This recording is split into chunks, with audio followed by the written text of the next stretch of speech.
everyone, Anna here, a Poly English teacher. So marami po ang nagtatanong on how to become part of the Poly English regular teacher. So kaya po gagawin po natin tong screen record na to para at least to guide you on the step-by-step process on how to apply at Poly English. Okay, so first step po natin is maglalagay po ako ng link dyan sa ating comment section kung saan ko po i-upload itong video na to, and then you can copy that link, ipipaste nyo po yung link na yon doon po sa browser nyo or sa Chrome, sa Google. Or, another option naman is you can, punta po kayo sa Google, type nyo lang po Poly English Apply, and then mapupunta po kayo rito, Poly English Login. Okay? So, once napindot nyo po yung Poly English Login, mapupunta po kayo rito. Yan. So, in Poly English po, meron pong 5 application process. So, number 1 is the basic information. Number 2 is device test. Number 3 is demo video. And number 4, training. And yung pang-5 is the document check. Okay. So, unahin po natin dito sa basic information. By the way, gagawa po ako ng step-by-step ng mga processes na to. So, for now, focus muna tayo sa basic information. Okay? So, sa basic information po, number 1 is to upload your profile picture. Yan. Upload nyo lang po yan. Yan. Tapos, yan. Example lang po ito. So, please be reminded also, may mga reminder dyan. Yan, basahin lang.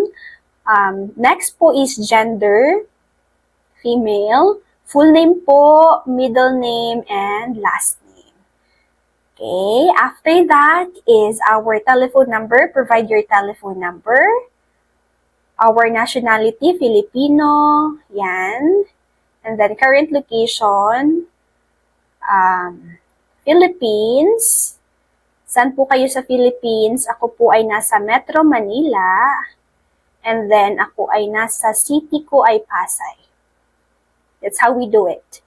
Then, we have it here, our highest level of education. So, ako po ay bachelor, nakatapos po ko ng bachelor.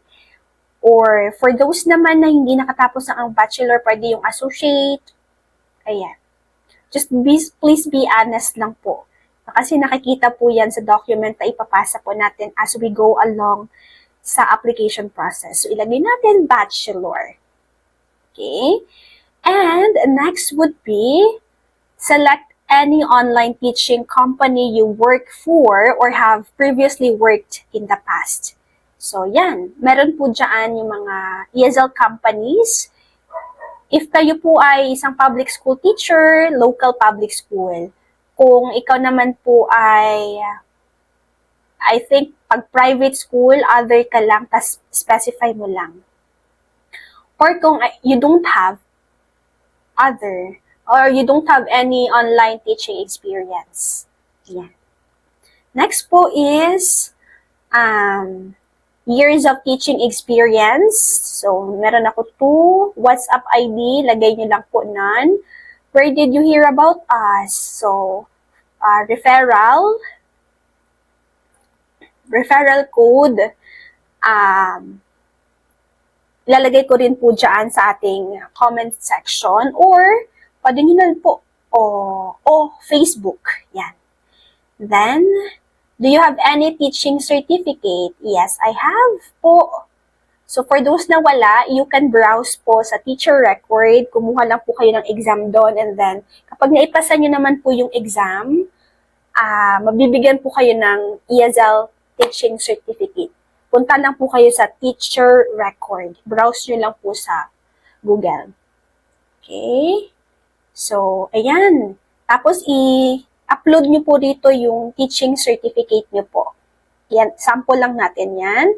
And then, resume. Upload nyo po yung resume.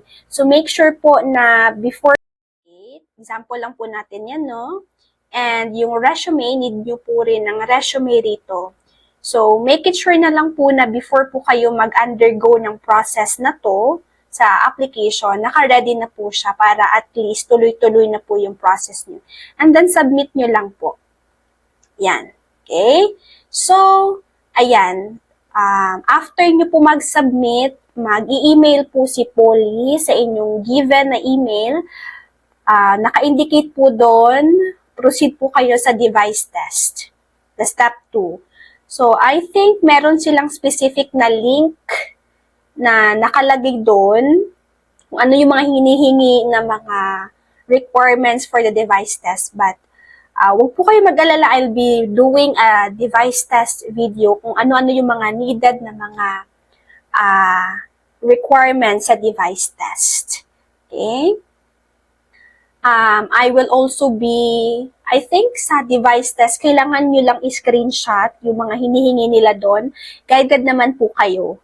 So, rest assured naman, I'll be doing ano yung mga required na mga devices. Okay, so stay tuned. Stay tuned. Okay, so that's step 2. After nyo ng device test, kapag pumasa po kayo sa device test, that would be demo video. Sa demo video po, hindi po to face-to-face.